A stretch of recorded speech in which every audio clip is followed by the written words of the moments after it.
Good afternoon, everyone, and welcome to our webinar. Thank you for joining us this afternoon. My name is Jomana Abdulrazik. I'm studying for a master's degree in petroleum engineering at University of Houston, and I will be your moderator this afternoon. Today, we're pleased to welcome Dr. Yasser Al-Shaib, a very special guest from Egypt. Dr. Yasser Al-Shaib got his bachelor's degree in mining engineering from Cairo University in 1990. And had his PhD from Nantes School of Mines in France on the contribution of fuzzy logic to geotechnical risk assessment of some ancient tombs at the Valley of the Kings in Egypt. He had a major role in setting up the Euro-Mediterranean policies and dialogues on higher education, research, innovation, and culture. Dr. Yasser currently works as a professor of engineering at the American University in Cairo. And today he will continue to share with us his expert opinion on quantitative data analysis. Please feel free to send your questions in the chat box and we will answer as many questions as possible. With that, I ask that you give your full attention to Dr. Yasser Al-Shaib and help me in welcoming him. Please welcome Dr. Yasser Al-Shaib. Hi, Dr. Yasser. Thank you for joining us again today to pick up where we left off in quantitative data analysis. Thank you very much. Thank you, Jomana, for the introduction. Good afternoon, or good morning. Sometimes in some places in this world, good morning. In some other places, good afternoon. Today, we're going to continue a little bit with the meat of the quantitative data analysis. We will go a little bit deeper into the course. The last time was about introduction. Why do we need data analysis? Why do we use it? Why humanity actually is using data, is using quantitative analysis? A lot of those talks. Today we're going to focus a little bit on some of the practical aspects, and I'll show you the plan in a minute.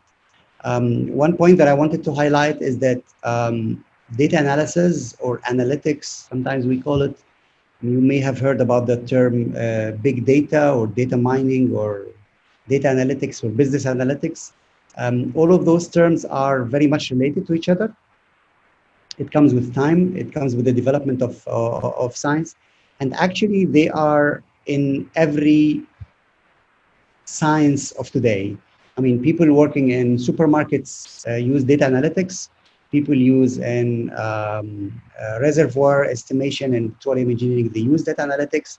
I have personally applied some of the tools of data analysis in data mining as well for water injection prediction in some of the oil fields in the Gulf of Mexico. A lot of other people will use it for marketing purposes, for civil engineering, for mechanical engineering. Data analysis is everywhere. Wherever there is data, there is a type of analysis that we need to do afterwards.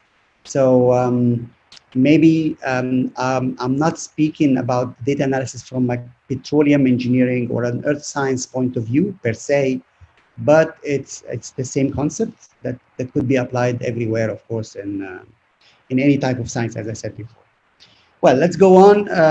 As maybe announced before, maybe you've seen this slide before. It was announced that this is the course plan. This is the plan that we will be doing throughout the 6 sessions that we will spend together. Today is the second one, and the first section we should have tackled what's data analysis, randomness, and maybe some of the tools. Today we will speak about data and data banks. We speak about statistics. Give you some reminder about statistics. I know it's a difficult subject. Not all of us likes it. It's a bit difficult. Maybe it's the way that we were taught that was difficult. Maybe we didn't understand why we have to take this course about statistics. But maybe today we will see some of the usages. Today also I'll be going through I'll be going to the data, what we call the data matrix, and I'll show you some of the data matrix. And I'll end up this session today by here, typology of data analysis techniques and the data preparation. I'll do it afterwards. I'm sharing with you actually my desktop because I'll be navigating. This is the PowerPoint presentation that contains everything. but then I'll be navigating also. I'll be using Excel at some point of time. I'll be using Safari as a web browsing at some point of time. So I'll be moving from one software to another. So in order not to lose attention, in order not to share screen every time that I move from one software to another, I'll be sharing my desktop. So to show you everything that I have. This is the plan for the session of today. Statistics and probability. I'll go very rapidly over it and show you some examples. Then I'll focus on the data matrix, the preparation of the data, which takes something like 60 to 70% of the time of data analysis. We spend it actually on data preparation. And I'll show you why we do that. I mean, why we need to do that. Then we'll move on to the geometry of the data matrix and the topology and cycle of data analysis. Statistics, we've all had some notions of statistics, even in schools. I think maybe in grade 9, grade 10, you should have had some notions of those statistics, like the mean. You had some grades at school, and then you were maybe interested in the mean, or maybe your parents or maybe your teacher have shown you the average score for a particular course or for a particular exam at school. Sometimes in grade, I think 10 or grade 11, we start going a little bit deeper, and we speak about not only the average, but we also speak about the median, the mean, the mode, how to draw data, how to draw histogram, and things like that. I'll just go rapidly into this by saying that usually in life, in order to create data, what we called before in statistics sampling, we had two ways to create a set of data and then to study it afterwards. One way is to take a sample of that data, like you have the population of a country X. Let's take the country Egypt. You have 100 million people living in this country, and you want to study something on that population, like the age of that population. So in order to do that, you will not, of course, be able to go on the street and ask everyone, what's your weight, what's your height, what's your age, what's your weight, what's your height, what's your age.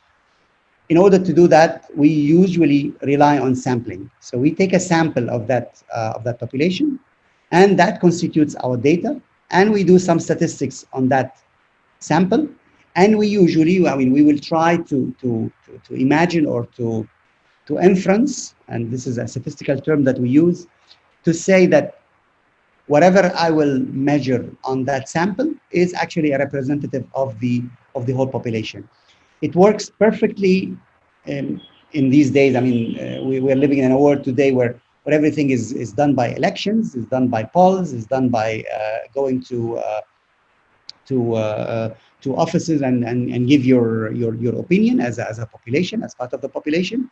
And usually before the real elections, you hear about polls, you hear about expectations. So they will tell you that nominee X or nominee Y will be having 60%. His index of popularity has increased by 40%, by 20%, by 10%. We expect in the next elections that Mr. X will gain and Mr. Y will lose. Of course, when we do that, I mean, those institutions that does that, they don't go and ask everyone. I mean, if you take the example of the United States of America now we have an elections coming in November, and we have two nominees, Mr. Trump and Mr. Joe Biden. And you will, I mean, if you open any news channel, you will find that there is like an index that says that if the election will go tomorrow, then Mr. Trump will win by 52% or 53% or 55%. How would we get those numbers? We get those numbers actually on a sample of data. So it's not real data, because we cannot afford actually to ask everyone in the United States whom will he vote for and repeat this same thing, I mean, like every week. So we take a sample of that population and we ask that sample. We sometimes we call them over the phone, sometimes we ask them to come to offices and give their opinion. And when we do that, we measure the result of the elections on that sample, and we would say, well, as I just said before, if the elections will go tomorrow, then Mr. Trump will win by 52%. And usually, and this is something that we don't actually, as population, we don't pay attention or pay a lot of attention to it. Usually, when this number is mentioned, there is always an asterisk. There is always a disclaimer saying that this result is based on a sample of data that is of the size of 1,000 people, 2,000 people, 10,000 people. And it has been done on a population that is representative of the population of the United States of America, for example. So this is a way to do statistics on large populations. And it goes for everything. I mean, if you want to draw some of the characteristics of an oil field that's in the Gulf of Mexico, and you want to know the average the average density of the oil that is produced from a single oil field, then you need to go and measure the density of every liter of oil that you will extract from that oil field. And of course, you cannot do that. So what you do is that you take a sample of the production of that oil, and then you you measure the density, and then you say that, okay, well, I would estimate that this 5 liters or 10 liters that I've taken from that oil field are representative of the whole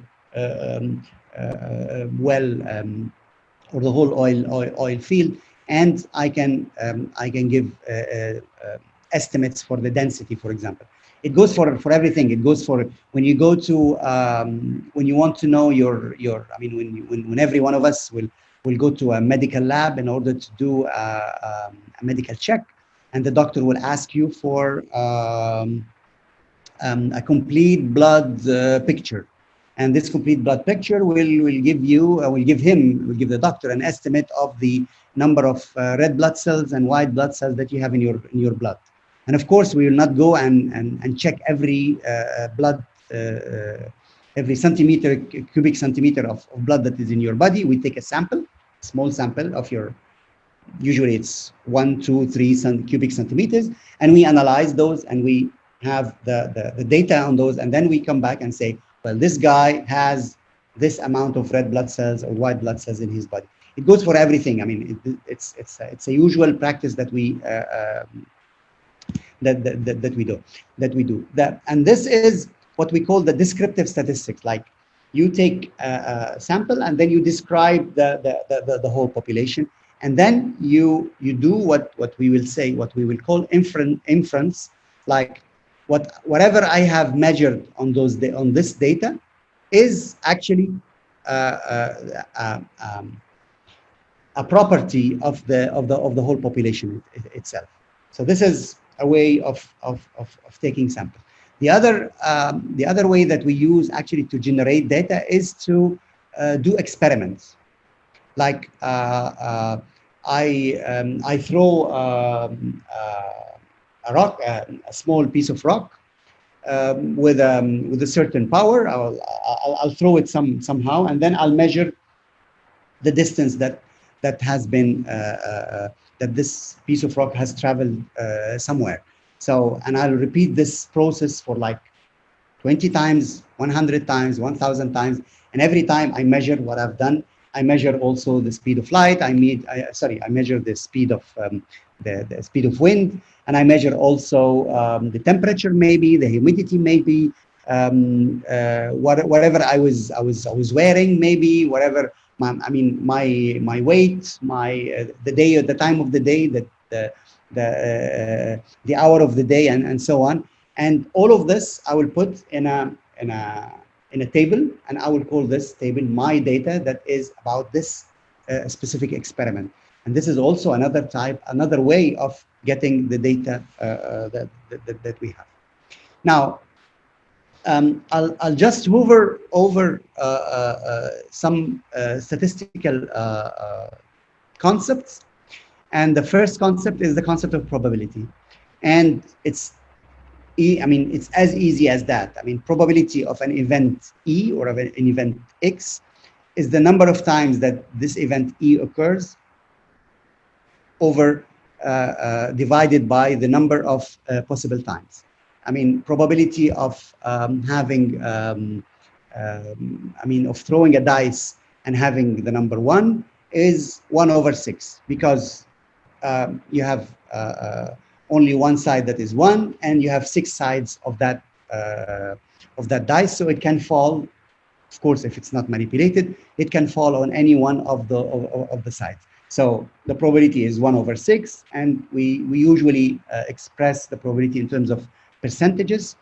And this usually shows us that usually probability does not or should not exceed 1, should not exceed 100%. So if I say that the probability of obtaining number 1 or number 2 or number 3 is 1/6, that's like 16.666%. So, I mean, it cannot be over 100. There's nothing called probability of 120, for example. Even if in our usual jargon of talking to each other, we use such thing, but mathematically speaking, there is nothing called more than 100. And also, there is nothing, surprisingly, there is nothing called 0% probability. We as scientists, we as, let's say, mathematicians, we use approximative numbers. So when the probability is 0.00001, we say, well, you know, it's like 0, but it's never 0. We know that it's never 0. So if anyone will tell you that the probability of, I mean, we can take anything, the probability that the world will end tomorrow, it's a probability of 0.00001%. Okay, but it's not 0. So no one can say that the probability of the world ending now as we speak is 0%. It's not, because it's not. From a mathematical point of view, of course. I mean, I'm not speaking about any other thing. So this is a very important concept that we need to look into. Now, we have also in probability, I'll not get into the details, we have also always in probability what we call the concept of exclusivity or inclusivity. I mean, you have if you have two independent events that are happening, and those events are completely independent, then with the time, I mean, scientists with time were able to have combinations of probabilities together. Like if you will throw 2 dice together at the same time, what's the probability of having 1 and 1? So this is a probability of event E1 and event E2. And you will find that usually the probability of event E and 2 is the multiplication of the probabilities of those ones. So if I will say that probability of event 1 of having 1 dice falling on the number 1 is 1/6, that's like 16.6%. And then the probability of having another dice falling at the number 1 is also 16.6%. So the probability of having 1 and 1 will mean that we have to multiply the probability of 16.6% by 16.6%, and then we get the total probability. So this is the general concept that we are that we use. Another concept that we also we use a lot in probability is the OR function, what we call the OR function. So it's the probability of having either 1 or 3, for example, in throwing 2 dice. And here the probability is like an addition. So you have probability of event A or E1, as I see, I put it here on the slide, plus the probability of having event E2 minus the probability of having them at the same time. So you get, I mean, I'm only saying this because we will not be, I will not get you into the details of how we calculate such thing. I'm just giving you the concept. I'm trying to stress on the concept that there is something called like that you need to know, that there is addition of probability, that there is multiplication of probability. There is also 1 minus, which is the complementarity of something. I will not get into the details of probability for the moment. I'll just move on to another concept. This is a concept that I've mentioned actually last time during the presentation, which we call today the center theorem limit. And some people call it the law of large numbers.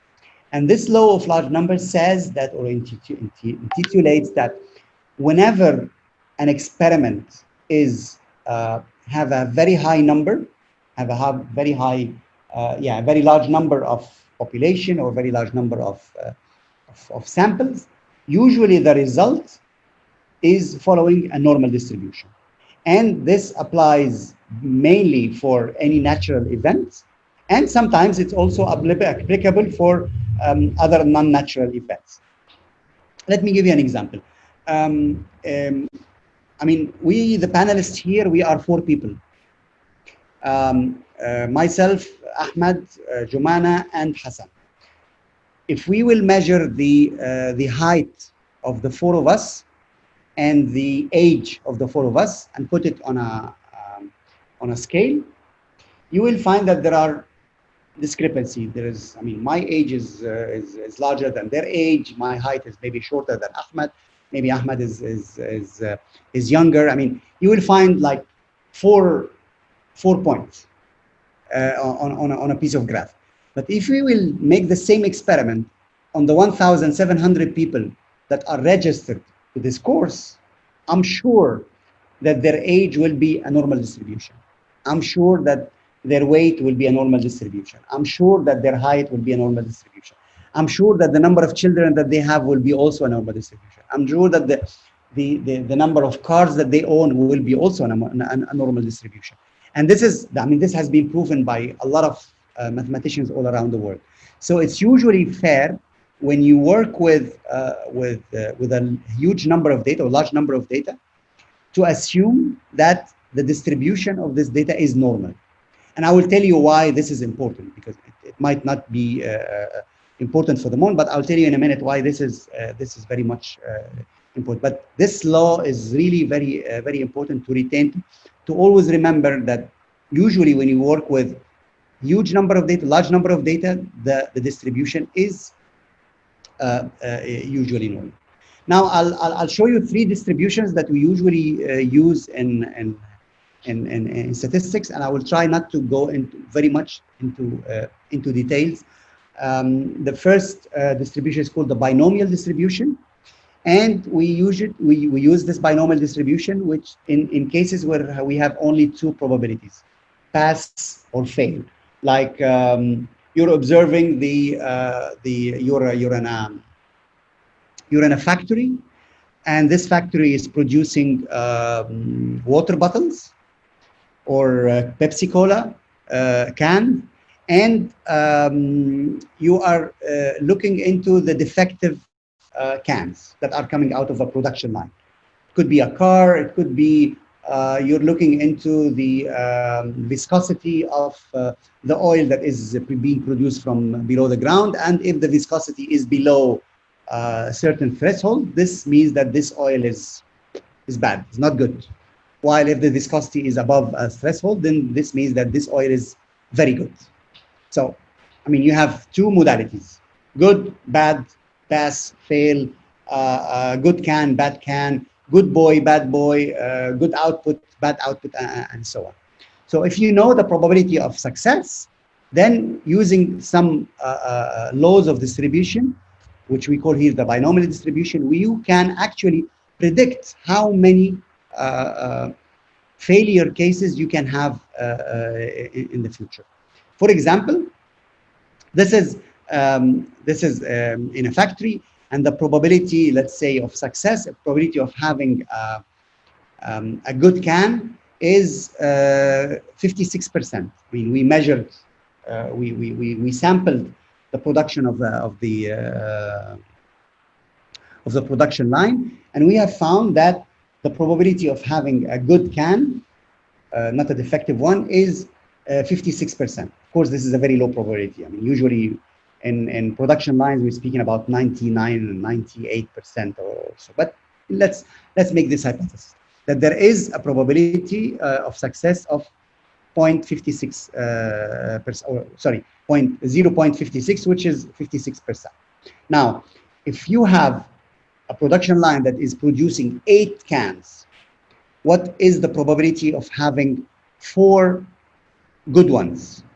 And this is the usage of a binomial distribution. If you would like to look for the probability of having 4 good ones, the probability is about 0.20, I would say 0.25. So 25% is the probability of having 4 cans.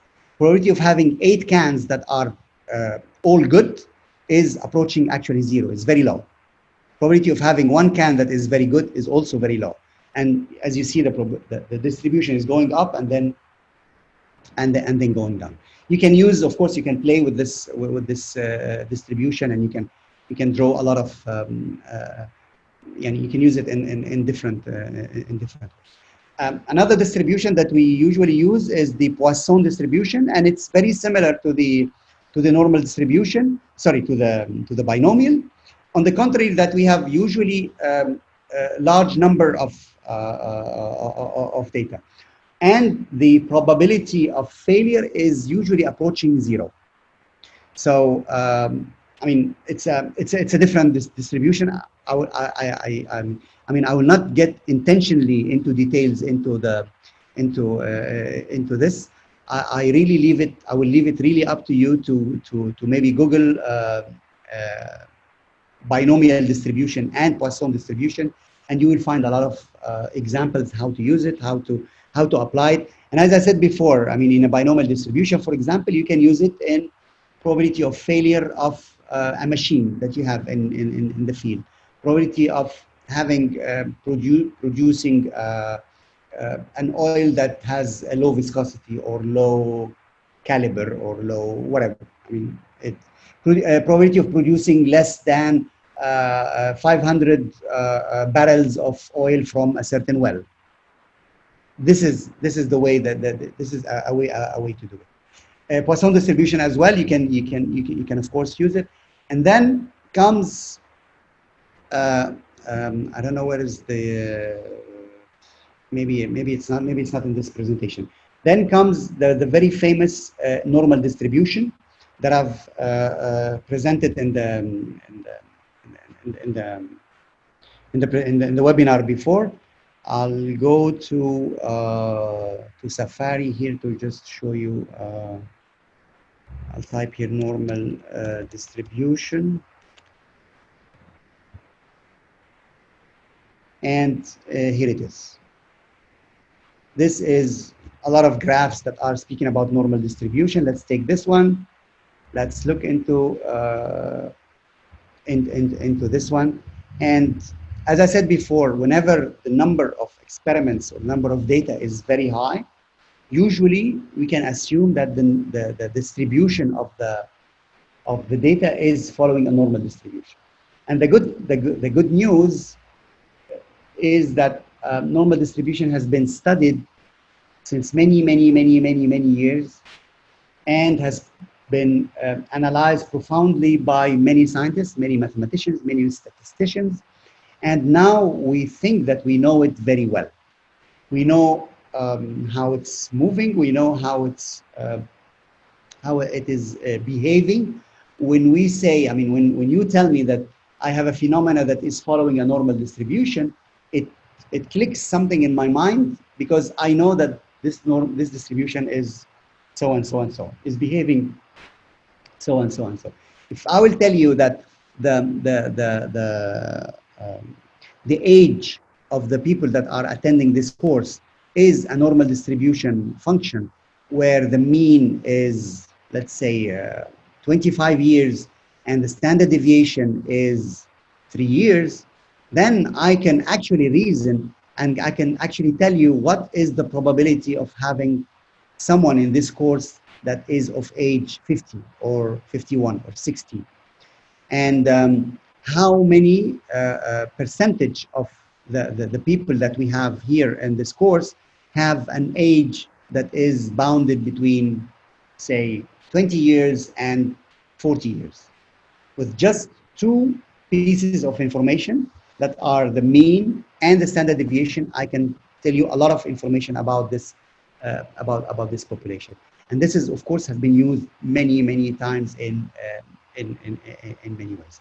I'll go back to the presentation, and actually I like that when you hear what I'm saying, or when you listen to the webinar, or if I'll call it a lecture or whatever, that that we always have a computer with us, that we always have an internet connection with us, because we can also search for information, as I just did now with the normal distribution. But I will urge you, actually, after this this session, to look for the binomial distribution and maybe some of its application, and to look into the Poisson distribution and some of its application, and of course the normal distribution that we will be using a lot. And the good news, again, another good news, is that those distributions and many others are actually available on Excel. So in order to make the calculations, you don't have to go into complex calculations that you do with your calculator. Everything now is embedded actually into Excel, is embedded into Google Sheets. The Google is embedded actually into what's the name of the software of Apple that is, they have pages, they have sheets, yes, Apple Sheets. So, I mean, all of those softwares today, they have, I mean, they are embedding all of those distributions, and you can actually use them. Now, I'll move into this this slide, and probably I'll go to Excel and come back sometime. Now, you have a population that you are taking a sample of it, and then this sample is, I mean, you put it in a kind of a table, and this table you want to analyze, or you draw statistics on it, or you have made some experiments and you're doing some data on it. Or there is a third way that has emerged actually with time, is that you actually grasp or grab information and data from the internet or from the source. Like if you will go to the World Bank website, for example, if you Google now website, World Bank data or World Bank repository, you will find a huge amount of data about everything and all countries in the world. If you want to know how many barrels of oil has been produced by Egypt in the year 1980, it's in that file. It's in the World Bank database.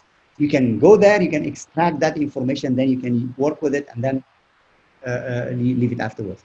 The UNDP is also doing the same thing. There are actually, I mean, if you look, if you type on Google the word data banks or data repository, I think even that Google has a product called data.google.com maybe, or data repository.google.com, something like that, that is about data, because data these days is like everywhere. It's like produced by everyone. Is like you don't even need to measure anything to have such data. But then, what is this data? I can show you, for example, just for illustration. This is here the data of those who have registered for this course. I'm trying to be very to move very fast, because there are the names and the emails, and I don't want to reveal any personal information about anyone. But you have here a table with a time stamp, and then email address, and then name, and then date of birth. Yes, and then country, occupation, university, company, graduation year, specialization, if others, whatever. This is a data that I didn't actually sample. I didn't actually make an experiment.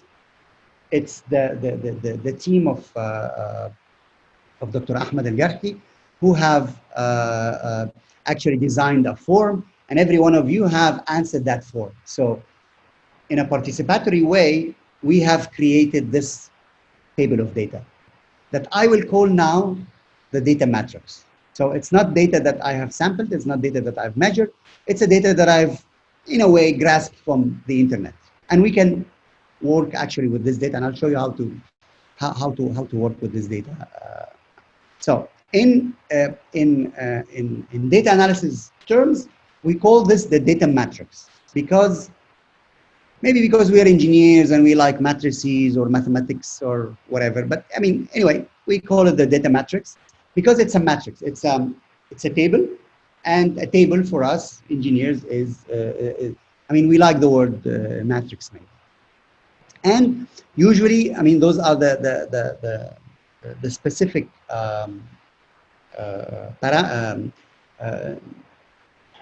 specific parameters of that data matrix. So usually a data matrix, it contains a large amount of variables. So it has number of variables.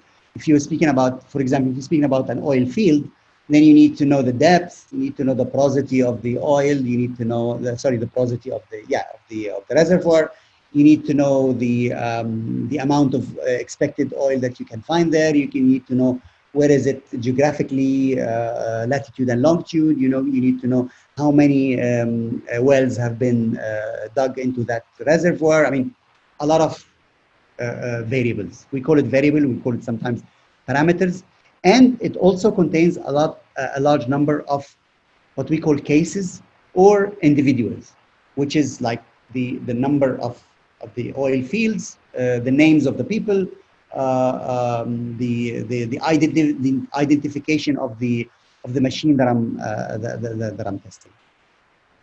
IVs and DVs means independent variables and dependent variables.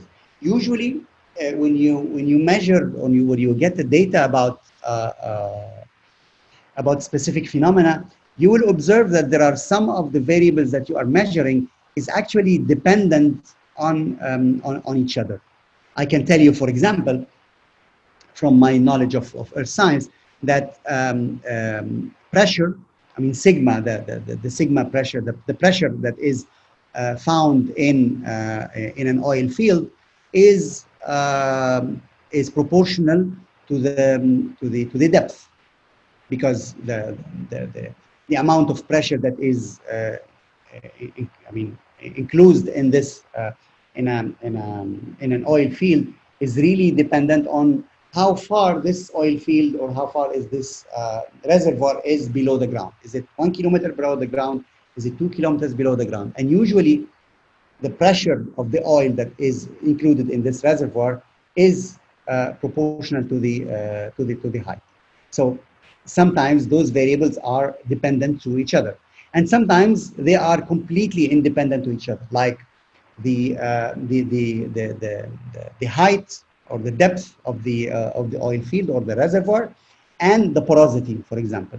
I mean, I would think that maybe some of you can tell me it is related, it is dependent, but for me, naively, someone who is not that much into specifications and characteristics of oil reservoir, I think that those two variables are completely independent: porosity and the depth of the oil field. So sometimes we observe that in that. Nevertheless, as I said before in the last webinar, we have found that mathematically all variables in the world are correlated to each other with a varying degree. I mean, I've just said now that the porosity and the depth are, to my knowledge, to my logic, are independent. I can find, I mean, I will not be surprised if you will give me the data of 5 or 10 or 20 or 100 oil fields or oil reservoirs that are in the Gulf of Mexico, for example, and I will be able to find that there is a correlation, there is a relationship somehow, mathematical relationship between the depth and the porosity. Although those who are technical people, those who are specialized in that field, will tell you, no, it's not related. And this is actually where we need to differentiate between what mathematics says and what specialized in the field would say. I mean, I as a data analyst, I can work. I mean, I actually worked with problems in the oil field, and I worked with problems in the stock market, in the Egyptian stock market. And I've worked with people in the Ministry of Health and Population in Egypt. and I've worked with people in the Ministry of Transport in Egypt. And every time I produce data, I produce correlation for them. Sometimes they come and say, well, you know, it makes sense what you say. And sometimes they say, no, it doesn't really actually make any sense. The variables are correlated, but this does not mean that they are a reason for each other. And this is where the term that I used, that I employed last time, which says that correlation is not causation. Yes, it is correlated to each other, but it doesn't make any sense. It doesn't mean anything. It's just mathematics. It's just numbers that are, it's just a randomness of life. Also, another interesting phenomena that we observe is that all individuals, all cases are similar to each other. If you will take all the characteristics, as we said before, all the weight, the height, the age, the number of cars, the number of houses, the number of children that we have, of everyone that is in this session that we have now. We have 34 people in this in this session. If you will take all those characteristics, you will find that there is a similarity actually between every one of us. We are very much similar. I'm very much similar to Ahmed, and very much similar to Jumana, and very much similar to Hassan, in a certain way. Maybe in a characteristic that is called sex, male or female. I'm not similar to Jumana, for example, but maybe in age, yes, maybe in weight, yes, maybe in something else, yes. So we have observed this in large databases, that all individuals are really similar to each other, and we actually can build on that. Now, we usually divide variables into quantitative variables and qualitative variables. Variables that are the parameters that we observe. And quantitative variables are like continuous. They are measured. I mean, like porosity. Porosity could be anything. There is maybe a minimum porosity and maximum porosity, but it could be anything in between. The height of an individual could be anything between maybe 1 meter and 2 meters or 3 meters, whatever. Could be anything in between. Could be 1.8111, it could be 1.62, it would be 1.95, could be anything. Then there is what we call quantitative discrete, which is like counts. So how many children do you have? 2. It cannot be 2.5. It cannot be 3.1. It has to be 2, 1, 3, 4. How many barrels of oil are you producing from an oil field? 500. It cannot be 500.2. It has to be 500, 600, or 501, 502. Depends on the scale. Then we have the ordinal quantitative, which is like first, second, third, fourth, fifth, sixth, seventh, eighth, ninth, 10th. This could be thought of as, for example, when we speak about geography and the geographical position. So there is the equator, and then there is 1, 2, 3, 4, 5, 6 until 90 degrees, and then 1, 2, 3, 4, 5, 6 until 90 degrees in the south, and they are ordinal. They are, I mean, 1 is preceding 2, is preceding 3, is preceding 4, is preceding 5, and so on. But all of them are quantitative. Then comes qualitative variables, and we use qualitative variables a lot in earth science. For example, in my domain, in mining engineering, we always use the word humidity of a fracture, or even for a fracture, we call the fracture is open, is closed, is hairy, is cracky. Humidity, it's humid, it's damping, it's wet, it's dry, and all of those qualitative variables are important.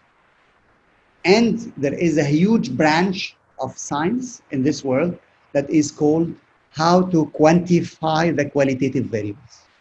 If you have a variable that is male, female, for example, or undergraduate, postgraduate, so that's a qualitative variable. How will you quantify it? Shall we put male 1 and female 2? Or be politically correct and say female 1 and male 2? Or put 0 and 1? Or undergraduate is 1 and postgraduate is 2? Or what? I mean, this is a big discussion. Not even the discussion. This is a big science that is called how to quantify the qualitative variables. And there's a lot of theories behind, and there's a lot of things behind. As I said before, all those data are the results of experimental or non-experimental research. And usually the data matrix is presented like this. Usually you have less number of variables than the number of cases. You have a lot of cases, and then you have fewer variables, I would say. It's very rare that you will find that you have a number of variables that is larger than the number of cases. If you look into the world map, for example, you have like 170, maybe I'm mistaken, I think 175 countries in this world that are well defined and known by the United Nations. And then you will measure a certain number of variables on this 170 something countries. Usually you will measure 30, 40, 50 parameters. You have 500 wells that have been dug into the Gulf of Suez.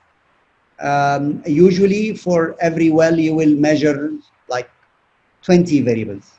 500 wells, 20 variables. So usually the number of variables is less than the number of cases. And I can also show you here, I can come back to the data that we have on you as webinar registration. We have here until column K, so A, B, C, D, E, F, G, H, I, J, K. We have 11 parameters or variables, while we have 1,700 cases. Every one of you is a case, has registered to this course as a case. Again, it's very rare that we find that the number of variables is more than the number of is larger than the number of variables. So now this is the data matrix, and I said that variables, the number of variables is less than the number of, usually is less than the number of cases, and we can see this actually in even in the data that we've collected on you, and it contains a lot of data. It contains variables, continuous, as I said before, continuous, categorical, binary, text, whatever. It contains measurements. It contains grades. It could contain ranges of values. It could contain also proximities, and we will come back to proximities maybe after 2 sessions from now. The measurements of proximities, it's very important. Multiple modalities, like the question that was asked during the registration. Are you a student, undergraduate and employed, or postgraduate and employed? And this is the multiple modalities, and or it can also contain some frequencies. So it contains a lot of data. I mean, there's a lot of things that are joined here in this in this what we call the data matrix, and this data is needs to be studied, needs to be analyzed, and this is actually the base of our work. This is why I'm speaking about it today in the second session, because this is the base of our work. As I said before, we can consider the data that I have on you as participants here as my data matrix, and let's try to maybe play with it, in a way, analyze it and look into how to use it. A time constraint, beginners would think that it's not important or will neglect its time. Usually, I mean, if we speak about a data analysis process, so it contains a lot of sub-processes, of course, analyzing the data, looking into the data, analyzing the data, and getting results. I'll speak about this cycle right after. But an essential part of it is the data preparation, because usually the data that we grasp from everywhere or from anywhere is not ready for an analysis. Usually you need to do, it's not usually, it's in every, I mean, all the time that, I mean, every time that I had a data matrix, I had to prepare it, I had to work it out in order before doing the real analysis. And just to give you an estimation, I mean, people would estimate that it takes between 60 to 80% of the time that you will work on the data for data preparation. It takes so much time. Sometimes you may think that it's not important, but if you will do the analysis, you will realize that sometimes you need even to come back to the data to prepare it in a different way in order to work with it. I'll tell you about the data preparation. Sometimes you need to discretize what we call discretize or transform the continuous values into ranges. Sometimes you need to do that.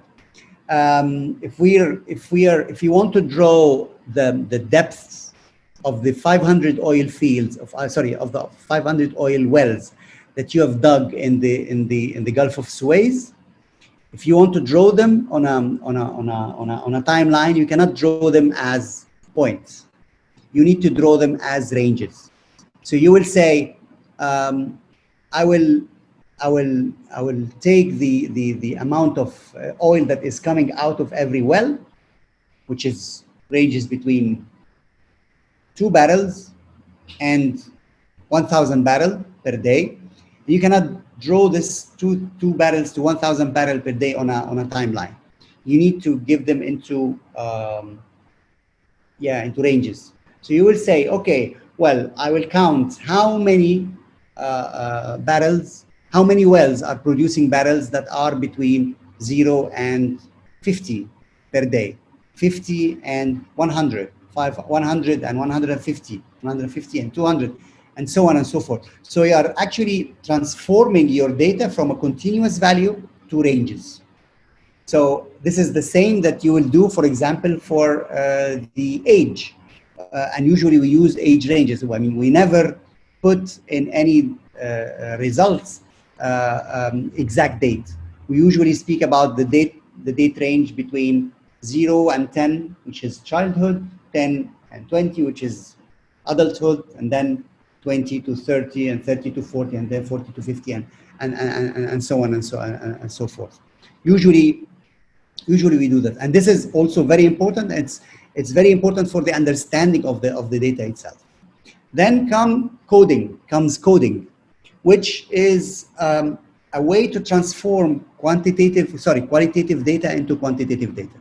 And as I was just saying before, if you have a variable called undergraduate or postgraduate, or a variable called student, undergraduate, student, postgraduate, and employed, then you need to code those values into numbers, because otherwise the computer will not understand you. So you need to code them 1, 2, 3, 10, 20, 30, 10, 15, 20, whatever you choose. But you just need to store that system of coding somewhere and not to lose. Some softwares use 120, 200, 300. Some softwares use 110, 120, 101, 102, 103, 104. Some others use 1, 2, 3, 4, 5, 6, whatever. I mean, it doesn't really matter. It doesn't really make any difference. It's only a matter of the system of coding that you are using. And again, you need to register that system of coding, because it's very important to come back to it afterwards. Then you have what we call the normalization, and I will mention it now. I will show you why is it important afterwards when we speak about it's 19 hours. Data clustering. Normalization is very important because it transforms the value of it makes all the numbers very close to each other. It's like when you work on those of you who are petroleum engineers, they will understand what I say now. usually when you have a scale and you have a log scale, and the main reason why you take a log scale for your data in order to draw it is that you need to see that the difference between 1 and 10 similar to the difference between 10 and 100. So it shrinks, it compresses the data in a certain way using a log scale, of course. So normalization is a different way of also the data together and making everything close to each other. I'll come back to it in a practical way afterwards. Then comes missing values, and in every data matrix there are missing values, and you really don't have to worry about it. That you have, I mean, you have of course to worry about it. You have to minimize the number of missing values, but be sure that there will be some missing values in your data. And the reasons for missing values are very different. I mean, somebody have forgotten to write this number.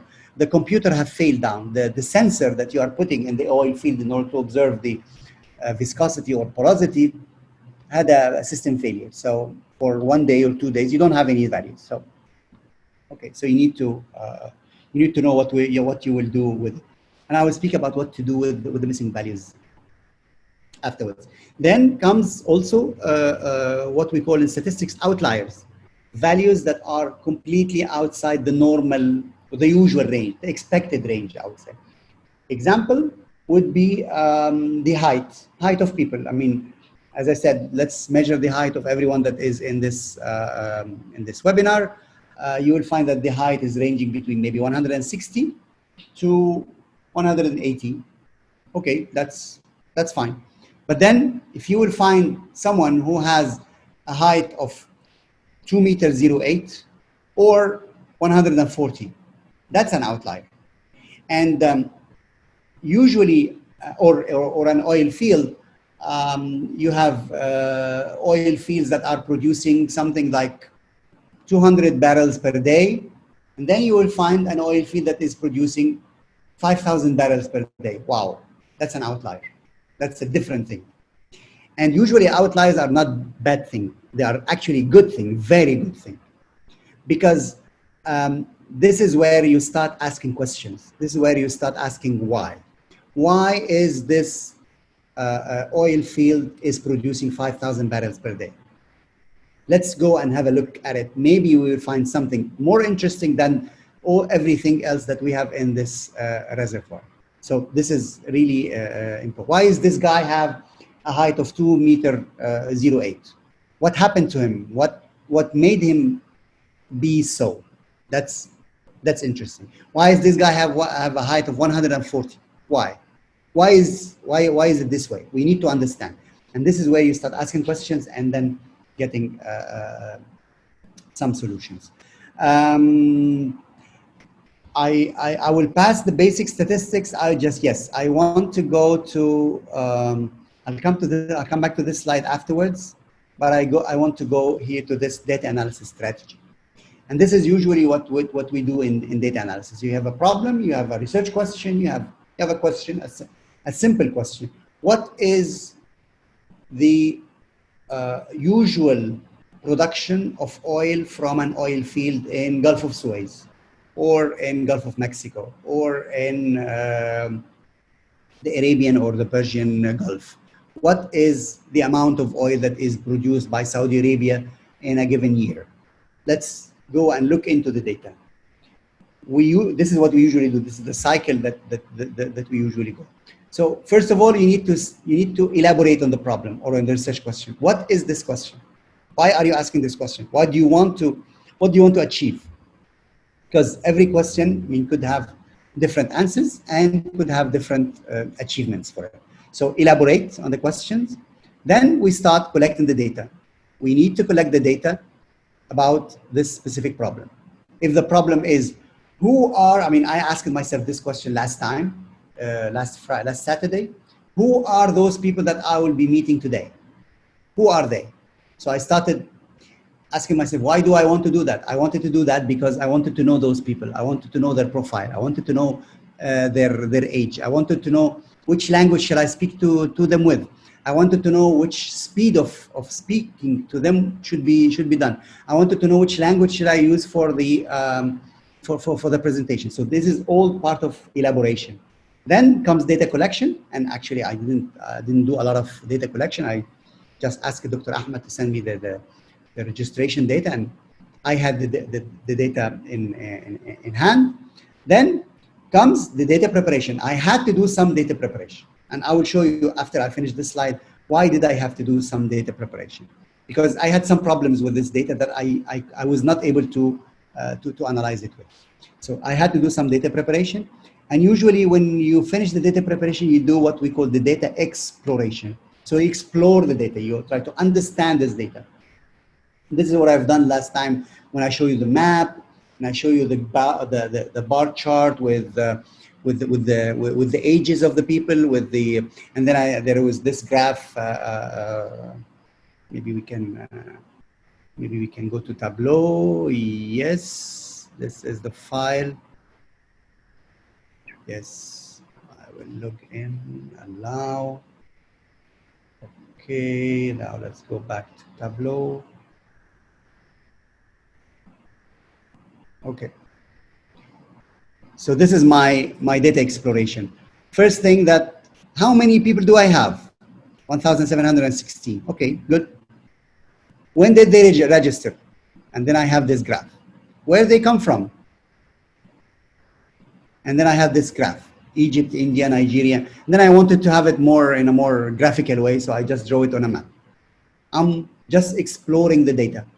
I'm not doing anything. I'm just exploring the data. What's their date of birth? Wow, some of them have written that their date of birth is 2020. This is a mistake. Definitely, it's a mistake. I mean, I cannot imagine that someone has a date of birth of 2020 and he's attending this course now. Cannot be. What's their profile? What's their specialization? That's the answer. What's their specialization again? So they come from petroleum engineering. This is a way of presenting, and then geology, and then others. What's their other specialties? Some of them mentioned others. What's this others? There's 237 that mentioned others. What's this others? Others is chemical engineering, petroleum geology, and so on and so forth. I'm exploring the data. What's their profile? Students, graduate students. What's their graduation year? And I tried to maybe reason a little bit here, but I mean, I'll leave this for the next stage. Just exploring the data. I'll come back to the presentation. So data exploration, then comes afterwards some synthesis and patterns. So I now understand a little bit this data, understand a little bit this population of people that I'm dealing with, and I can do some patterns. I can say that, well, the majority of those people are students. Okay, majority of those students are petroleum engineering students. So the language that I need to use in order to work with them is so and so. And that's why I put here communication and pattern evaluation. That's the reason. If I didn't do that, I wouldn't have known that that most of you are coming from petroleum engineering. I wouldn't have used the examples of petroleum engineering, for example, although maybe they are very basic examples, but maybe I would have used, if I speak to a medical students, or students coming from a medical background, I would have used the COVID-19 as an example.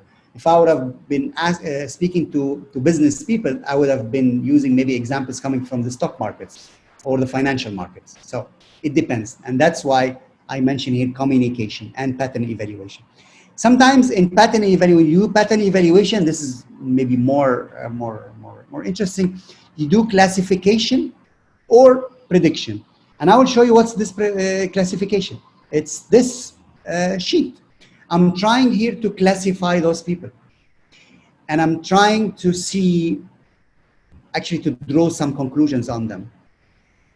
Do I have a lot of, the hypothesis that I'm putting here, those who have been graduate, who are not students anymore, are they employed or not employed? So I draw just this graph to see what's the portion of the people that are graduate of 2015, graduate and unemployed, or graduate and and employed. So this is also very interesting to see. Now I'll go back to the slide to say that after this classification and prediction, there is also communication, and then sometimes you make a decision.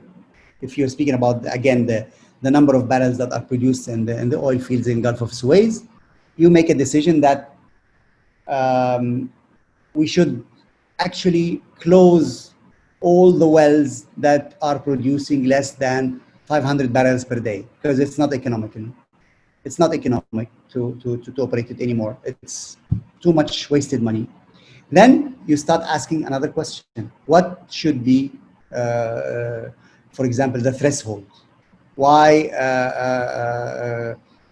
should we do this? Why should we do that? So all of this is actually very important. And then you go back to the same cycle again. So you ask another question. And when you ask another question, you need to elaborate on it. You need to data collect it. And then you need to prepare. And then you go. And you go on and on and on and on and on and again in this cycle. I can qualify data analysis as the art of asking questions. You ask questions, you find answers, but usually when you ask a question and you find one answer, you usually ask another 3 or 4 questions. And then you go into an endless loop of asking questions and trying to answer them, asking questions and trying to answer them, and so on and so forth. I'll go back to this slide to tell you that those are the main statistics that we will be using throughout this course. And I will not, I think that they are very easy. They are the mean, the variance, the standard deviation, covariance, so on and so forth. Please go to the internet or go to your books, to textbooks, old or new, or go to the internet and search for those concepts. I need you to search for those concepts, not to know them by heart, but just to understand, just to have a feeling for them. When we say the word mean, what does we mean? What do we mean by that? When we say the variance or the standard deviation, what does it mean? Maybe some of you know. Maybe some of you will tell me the answer right now. But maybe many others, when I usually ask this question, people will say, yeah, I remember that we had something like this in the old ages, but I don't really remember. Please go to the internet and try to refresh your memories about those numbers. Now, the last slide that I will project here is this one, which is the typology of the of data analysis, and we have data analysis is a big family of tools.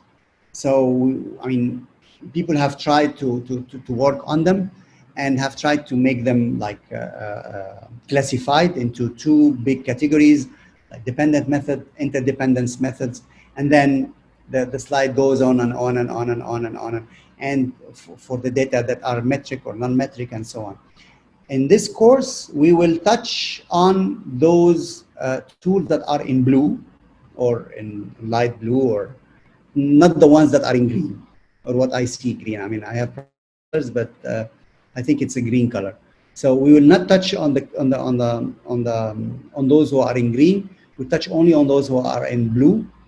And again, this slide, the main purpose of this slide is to show that data analysis methods are like large number of tools and data, and we are actually inventing a lot of them every day. Today, in this slide, for example, you will not find any mention of neural networks or case-based reasoning or profile analysis, and those are tools that have been invented 10, 15, 20 years ago, and they are now being standard in the market. So just to say that there is a large number of tools that are out there. Maybe you will also look into the internet and try to find other tools than the ones that we will present here. But at some point of time, you need to stop yourself at some limit. So the limit that I put for myself are those who are in blue. Those are in green are, of course, important, are, of course, applicable. And of course, you can search for them and many others looking into the internet. Now, I'll try to go to the data that we had and try to show you some of the problems. This is the data that we have that we want to, for example, analyze. And the easiest way to do is to take it into Excel. I mean, everyone uses Excel, or maybe I'm exaggerating. I mean, most of us are using Excel. So let's take this data into Excel and try to analyze it, try to look into it, as to explore it. So what I will do is that I'll go here, I'll say Control All, I'll select everything, and then I'll copy it, and then I'll go to Excel.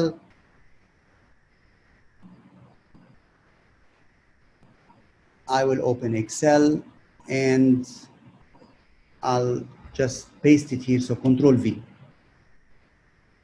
Okay, I have all my data is being extracted, is being brought to here. And excuse me, I'll just take those very small in order not to breach confidentiality of anyone. So yeah, okay, I have timestamp, I have email, I have name, date of birth, country, occupation, university for employed, company for employed, graduation year, specialization, if so and so. Now, let's try to look into this data a little bit from an Excel point of view. And I will enlarge it a little bit. First observation that I had here is that the timestamp is the date and the time where people have registered.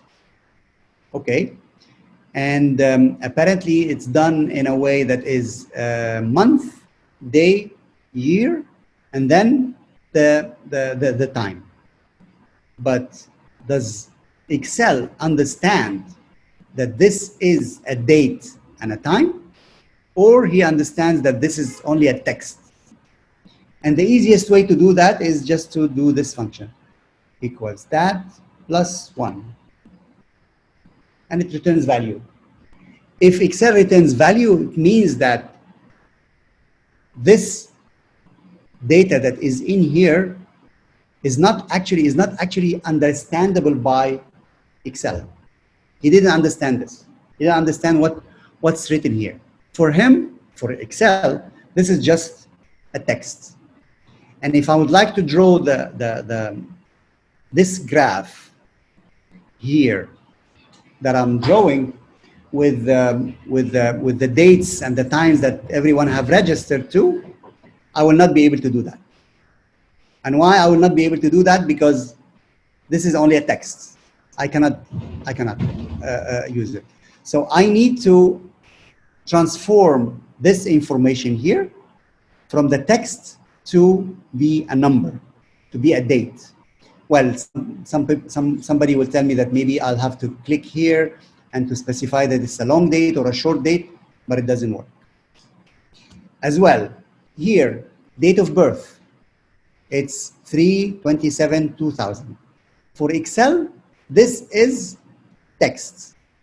And for Excel as well, this is a date because it's 2/2/1997. But, let's look at this example, 7/5/89. So the question is 7/5/89, which number is the month? Which number is the day? Is it the 7th of May, 1989, or the 5th of July, 1989? This is actually, it could look as trivial, it could look as very easy to be solved, but it is for me a big problem, because if I would like to see the date of birth of that person, then I would like to understand what are the numbers that are here. And in order to do that, you need to do a lot of, and this is where I come back to the word preparation.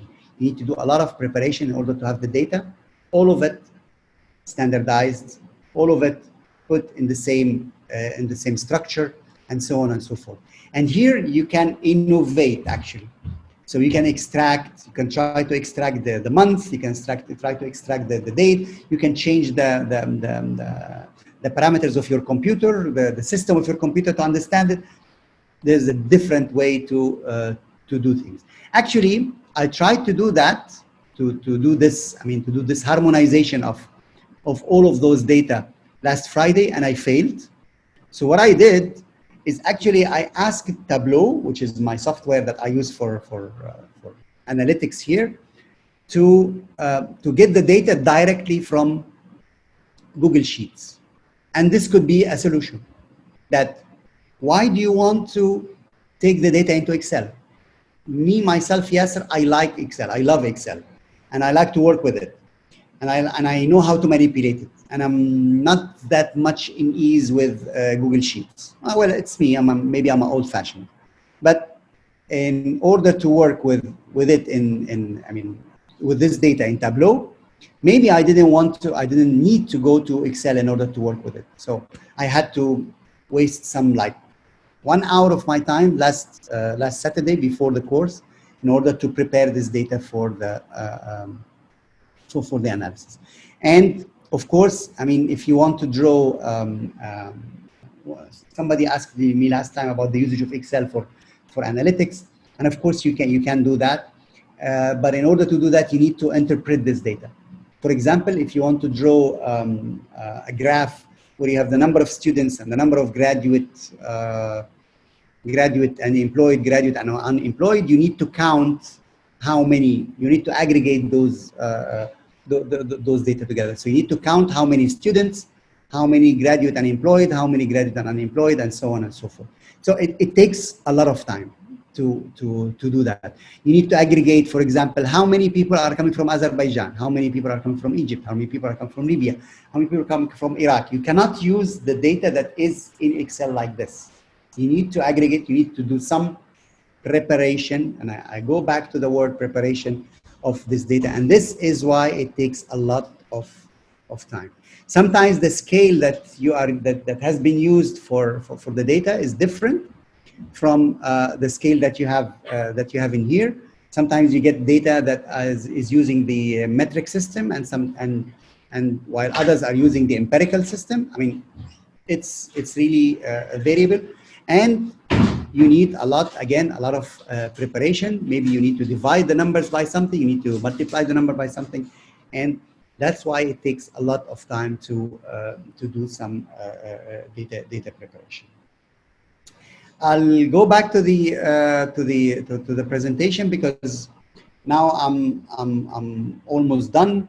I'll be just waiting for your questions, and I'll just wrap up quickly with the presentation, what we've done today. We spoke today a little bit about statistics. Why do we do statistics?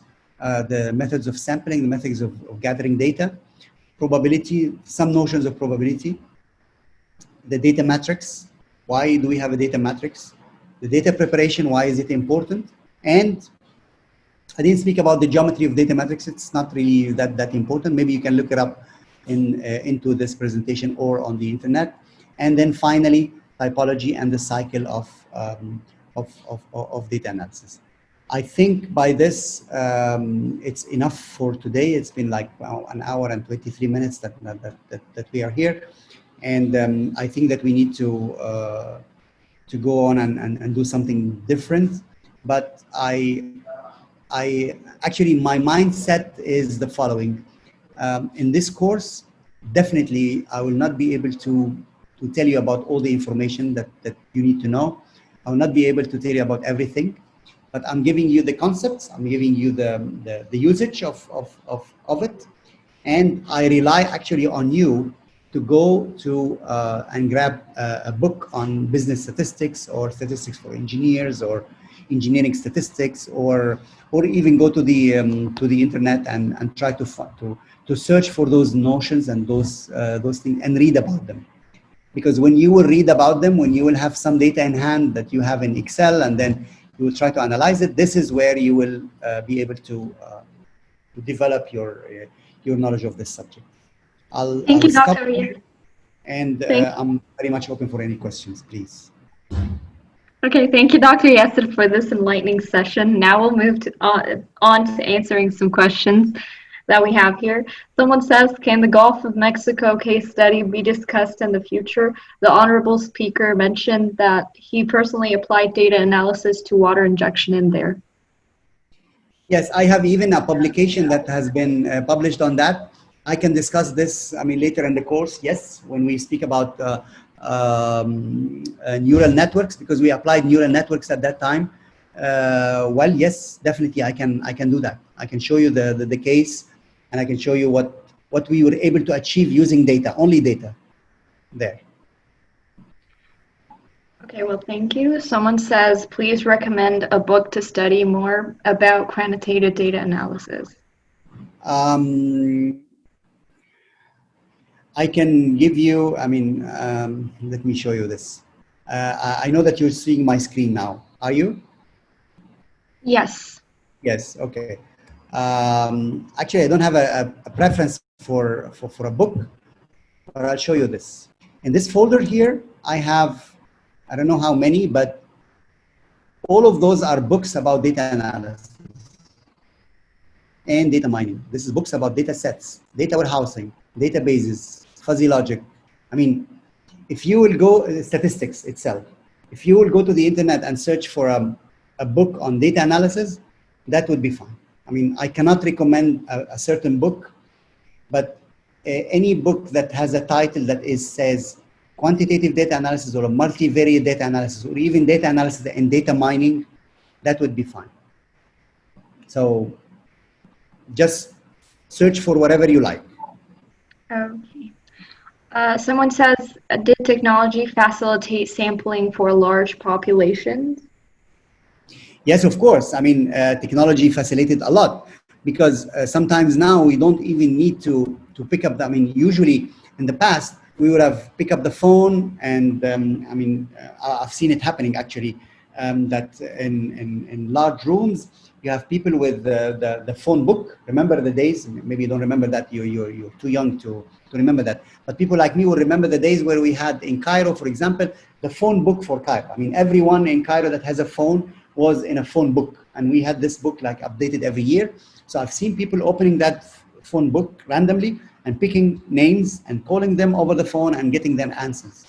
Now we don't do that. We send maybe SMSs, we send WhatsApp messages, or we get people to go to a certain sites and just register their votes or their opinions, and then we grasp the information from the other side. So of course, technology have eased things massively.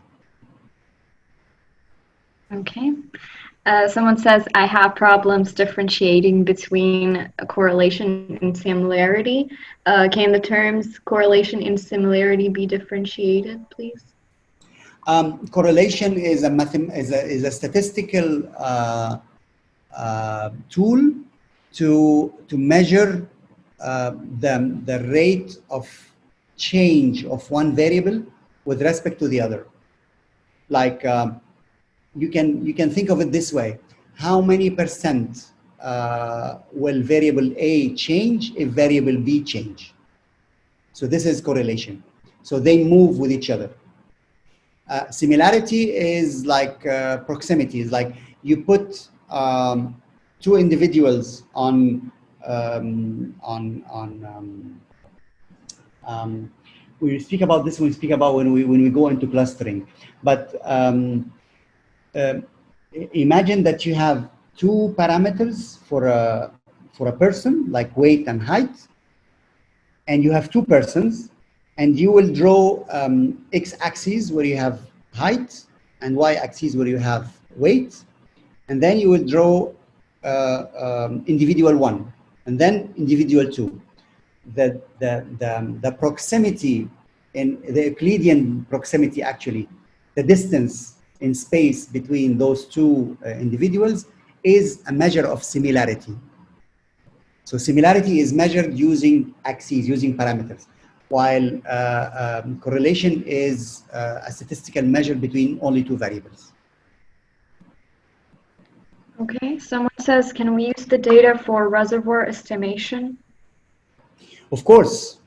I mean, any reservoir estimation that you have seen in your life is based on data, because no one has gone there to estimate how much oil is in there. What we've done is that we've dug some oil wells into the reservoir, and out of those oil wells, we made the well logging. And out of this well logging, we are estimating the reservoir capacity. So this is all a work of data analysis. No one has been there. No one has seen it before. We are just imagining how it looks like. And all of this is based on data that we have done through, that we have extracted through the oil wells. Okay, that's about it for the questions today. It was a pleasure having you, Dr. Yasser. Thanks for joining us. This was definitely a very insightful session, and thank you everyone for tuning in with us today. Dr. Yasser, we'd love to have you back. Thanks again. Thank you so much. And next time, on Saturday, we will be working also with the tool called RStudio. So I would like to ask you all to download it to your computers and have it ready for the next session.